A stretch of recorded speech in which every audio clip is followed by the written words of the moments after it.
Hi, everyone. Thanks for joining today's episode of HFS Unfiltered. And I'm glad that I have Alex and Olivier, and we'll be talking about driving real business outcomes, leveraging automation today. But before we get started, we've been doing a lot of research around automation and automation engagement and how enterprises should structure these automation engagements. Now, one of the things that we've found is that almost all enterprises really want to leverage automation, whether it's robotic process automation, machine learning, IDP, process intelligence, to drive real business outcomes from those initiatives. However, only about 1 in 10 of these engagements are structured around outcome-based pricing. So it seems like we want to drive outcomes, but we are selling effort, right? And I think that's the dichotomy that I wanted to discuss with my distinguished guests today, who are bucking this trend, right? I think we have Alex, who's the Director for Global IT and Center Technology at IWG. I guess IWG is one of the largest workspace network, Alex, is that right? The largest, yes. The largest, fantastic. And also I have Olivier, who's the CEO and co-founder for IAC.ai, and an interesting and emerging service provider for these automation services. So welcome both of you. Thanks. Thank you. So look, as we get started into this, let's try and understand what we mean by outcome-based pricing first for automation services. And maybe Alex, if you don't mind, could you give us the broad contours, right? What do you mean by this? What does it entail? Sure. So thanks, Saurabh. So when we talked about outcome-based automation, I think for us, what it means is that we were starting in baby steps doing automation.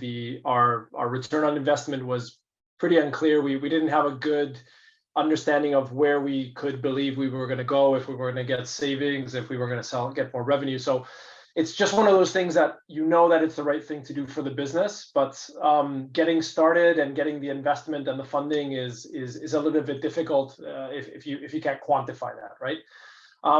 Also, it also brings on, as you say, the risks, right? And I'm used to many of these projects where I pay a load of time and material, and then if I got my scoping correct, if I did something incorrect, then it means that the outcome I'm going to achieve is just what I asked for, right? And then you have that typical that fire and forget type approach, right, on projects. So when you structure it differently and you basically say, hey, I want to bring you on with my journey, but I want to make sure that you also share the risks. So if you guys screw up, if you guys don't deliver, we're both going to lose, right? And I'm not going to pay you guys a single dollar, but you guys aren't going to earn a single dollar either. But on the other side, if we make money because we're getting more revenue or we're reducing our costs, whatever, I want to give you guys a share of that of those benefits. So for me, it's super successful because it's a true win-win for both sides. Your partner is super motivated to do it. And I'm also very motivated because I have no hidden agenda, and I just want to make sure we both move in exactly the same direction. Fantastic. So Olivier, why do we have only 1 in 10 of, this seems to make sense. Then why do we have only about 1 in 10 such engagements priced like this, right? Why are we still pricing effort? What are you guys doing differently than the rest of the market? Yeah, so that's a really good question. I would say, first of all, people are used to buy technology and effort. And that's something that, they go back to what they are used to do, right? So when you build a project, you scope it. And then what do you talk about? You talk about what tool you're going to be using and how many people you need and how long it will take, right? And people have a tendency to go back to this. And unfortunately, it requires, as Alex said, to kind of change the mindset around technology project and to start with the end, to start with the expected benefit, the expected impact, the expected outcome, and to structure your mindset around that, right? So again, we know that in technology projects, there's very often difficulty to achieve a healthy return on investment, right? So what is really important here is to say, okay, there's other ways to do that. We can look at the end, the expected result, and we can structure the entire expectation around that and forget about, I know it's difficult, but forget about the tools, forget about, the typical project scope, and really structure everything around the expected outcome. What is really important here when we are able to do that, of course, there's a number of concerns, and we will talk about that. The really important point here is that the provider is then contractually incentivized to automate.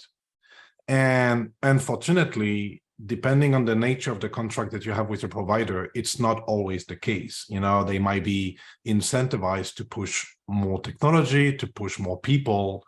In that case, they are truly, incentivized to deliver outcome. And as Alex said, it is enabling to create a true partnership, because the goal is the same between the provider and the client, and the goal is to deliver the outcome. When someone wins, everyone wins. So it's a true win-win situation. Yeah, so again, to answer your question very quickly, I don't understand why there's not more people looking at this option, right? It's probably an old reflex that needs to be killed. It's a mindset issue. No, that's great. So Alex, what are these outcomes that you're trying to achieve with Olivier and his team? Well, so we started getting out of COVID. Obviously, our market got, as many others, got hit hard, and we started by looking into our cost baseline, right? So that's typically where to focus. It's to find opportunities to save money and basically structure yourselves a little bit further. But also at the same time, we also post-COVID, obviously we're blooming as a business, and we also wanted to make sure that not just saving costs, but also being able to scale up for the future and having a much better customer experience and customer satisfaction. So those were kind of the two angles where we came from. But we could clearly baseline with Olivier and IAC the kind of structure that we were going to attack as our main business case, and then obviously we built up our whole contract based on certain KPIs that were defined within there. Great. And what, Olivier, you started to mention this. What are the risks and challenges in this model? Because outcome-based pricing, the concept is not new, right? It's been there for some time. But I've seen, relationships get into fights on, this was my doing, this was not your doing, I did this, so why should I pay you for this, and so on and so forth. But what are some of both of you, maybe if you can take 30 seconds to, address what are some of the risks and challenges that you foresee in this kind of a structure, and how you're trying to mitigate them, right? What kind of practices are you putting in place to sort of address those? Yeah, so this is really important. So first of all, this works well with part of the market that is more mature. It works well with part of the market where you know what you are doing because you've been doing it before, and therefore your confidence level that you can achieve result is high enough, right? Where you have enough success stories or use cases to really understand, right? This works probably less well if you are doing something that is at the edge of the technology and you are still playing, with the innovation. I think with automation and overall intelligent automation, we are now reaching a point where, we are not playing with technology anymore. This is well mature. This is actually fully industrialized now. There's hundreds of use cases available. So the idea here is to say, okay, now that we know what we are doing, as a service provider, it's about time that we rebalance the risk, right? So when a company, a large corporation is buying technology and people to do stuff, they take all the risk. If they don't deliver results, it's basically on them, right? So the idea here is to say, okay, let's rebalance the risk. And let's rebalance the risk because we now have enough confidence, we now have enough understanding of what we are targeting, we now have enough capability to analyze carefully the data and draw a baseline that we know that we are able to deliver a certain amount of result, right? So it's very natural here. If you hire a lawyer in the US, you're not gonna pay, T&M. You're gonna, give him a certain percentage of whatever money you are planning to make. That's against your model by default, and that's very normal. It's the same here, right? Is we have a certain opportunity, we have a certain amount of experience and expertise, and we are able to de-risk the customer and share the risk and basically say we are in this together, right? Don't just buy people and technology from me. Let me do the work, let me show you the outcome, and let's share the gain. So again, I think that risk is really being rebalanced, and it's totally normal and expected that at that stage of maturity that we are in this industry, it's totally normal that we rebalance the risk between provider and client. So I'll give you my 30-second pitch, hopefully a little bit shorter than Olivier's there. But there is risk, and especially because I have my own small automations, my team's doing stuff, and maybe some market impacts that impact the KPIs that we measured, right? So I think the key and the success for me here has always been with Olivier and with his team. If we ever find things like this, I'm sometimes brutally honest, and I say, guys, this opportunity, you guys cannot count it. We need to rebaseline the KPIs. We need to rebaseline this. This other stuff, yes, it's a one-time thing. I think having that bidirectional, very honest, and the contract is not set in stone, but there are going to be variables that come in throughout the life cycle of the contract. I think that's where the key to success is, because you're right.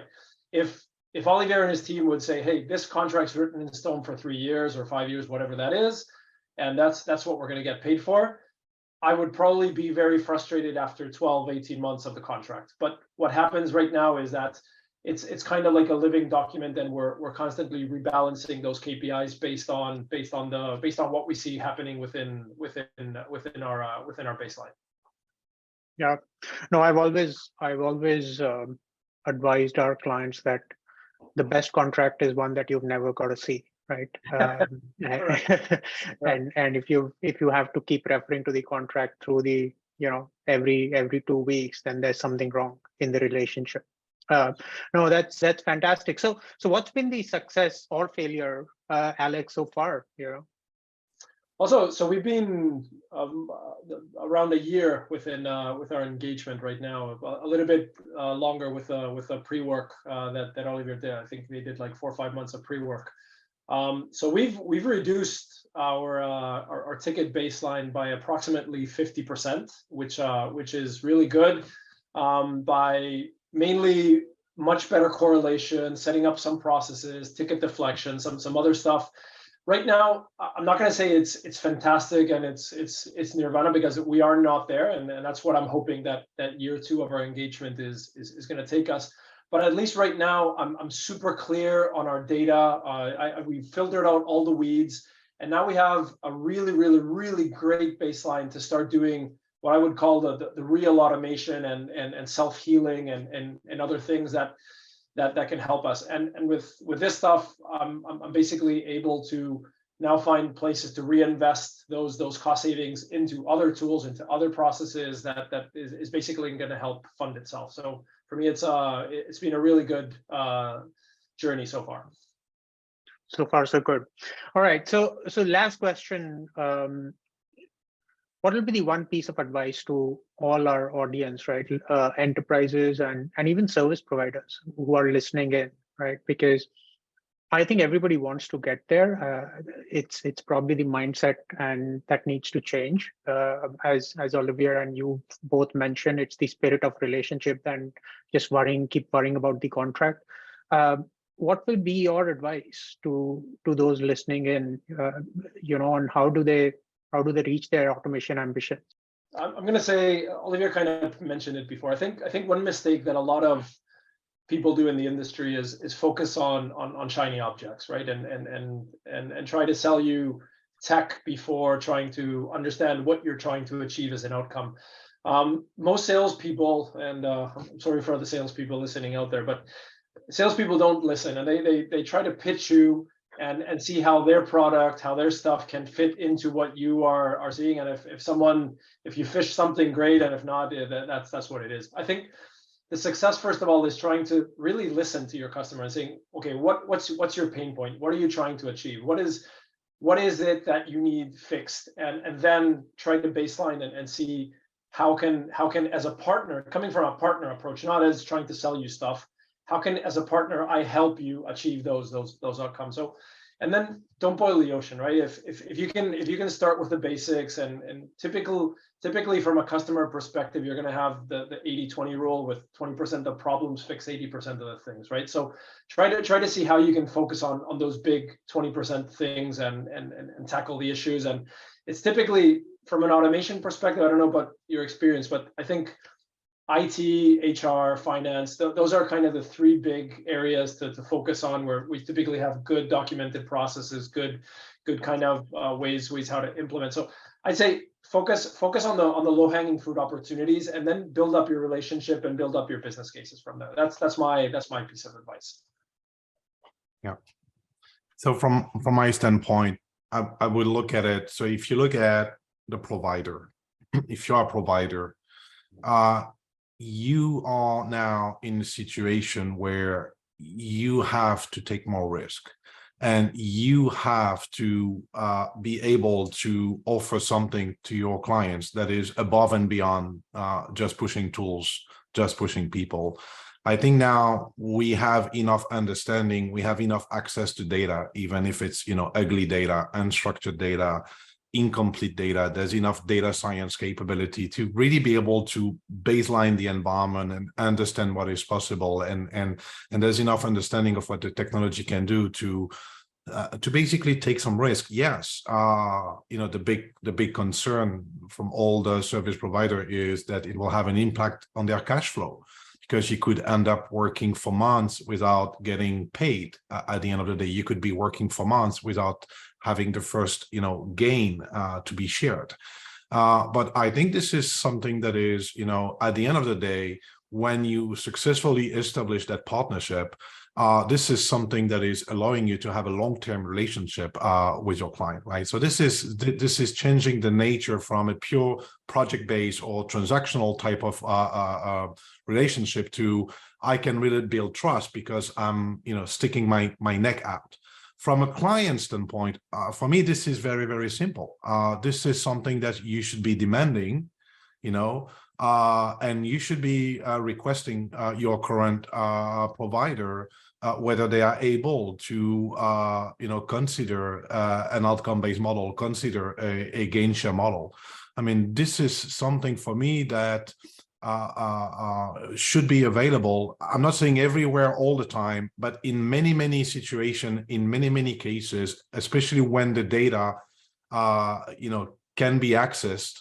If there's a ticketing system, if there's operational data, transactional data, something that is allowing you to build a very nice, clean baseline, you should be going into, this type of conversation with your provider. And if your provider is not willing to, entertain that idea, I would consider that, you should probably be, looking elsewhere, because, again, this is something that needs to be in place, needs to be requested. And my belief is that the market will move slowly into that. As you said, mindset is not there, but as the technology becomes more and more mature, and, this part of the market becomes more and more industrialized, people will want to buy, outcome in the automation space the same way they are buying, I don't know, electricity from an energy company, right? They will want result.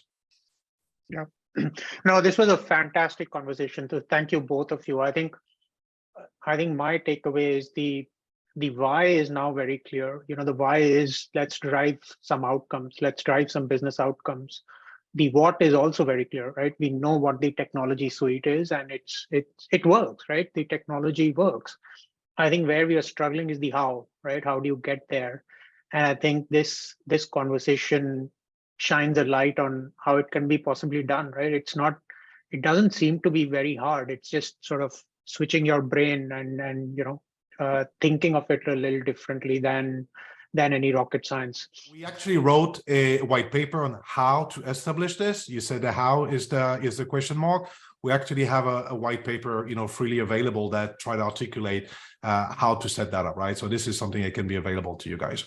So hopefully, I think everybody who is listening in enjoyed this and learned something from this. But Alex and Olivier, thank you so much for sharing your experience and your perspectives. Thanks a lot.